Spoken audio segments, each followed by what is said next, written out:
Every 5 years, nearly 1 billion people head to the polls. It is a massive exercise shaping the world's largest democracy. Yet for the head of state, not a single one of those hundreds of millions of citizens casts a direct ballot.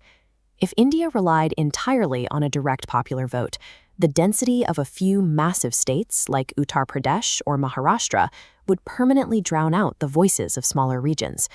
A handful of geographic blocks would dictate the presidency indefinitely. To solve this, the Constitution employs a system called indirect elections.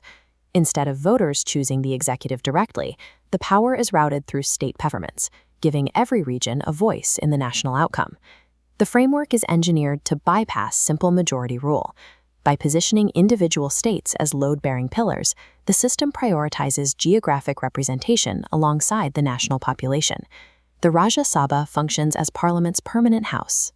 Unlike the lower house, which dissolves every 5 years, this chamber never closes, providing a constant legislative anchor for the country. Citizens do not elect these members. That responsibility falls to the members of the legislative assemblies, the MLAs, who govern each respective state. This ballot animation shows how they vote using the Single Transferable Vote, or STV.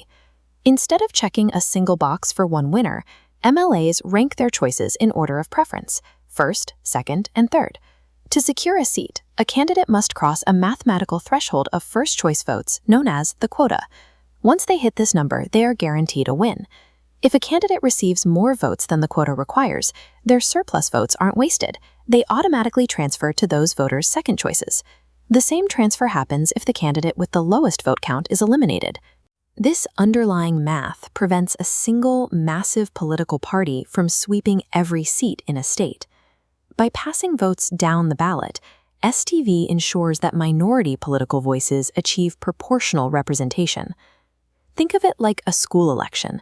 If the entire student body votes for class representatives, and then those representatives meet to elect a student council, the students still control the outcome through a layer of delegated trust.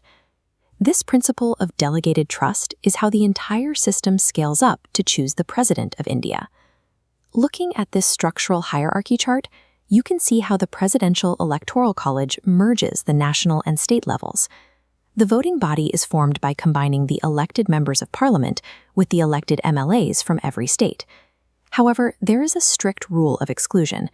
Any nominated member, someone appointed to their position rather than elected by the public, is legally banned from participating in this vote.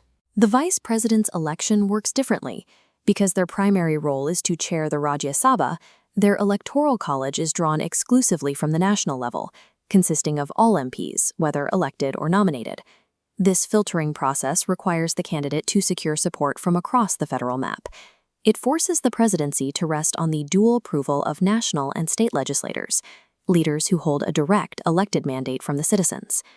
Direct elections for the Lok Sabha and indirect elections for the Rajya Sabha and presidency do not compete. They work together like interlocking gears in a single machine. The framers made a deliberate trade-off.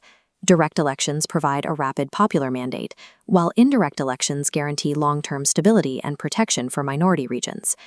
This structure ensures that established regional leaders maintain a permanent role in national governments, insulated from short-term political swings. The system was designed so the nation would be guided by a balanced chorus of all its states, rather than just the loudest popular majority. Indirect elections are not a step away from democracy. They are the invisible guardrails engineered to keep a diverse federal system on track.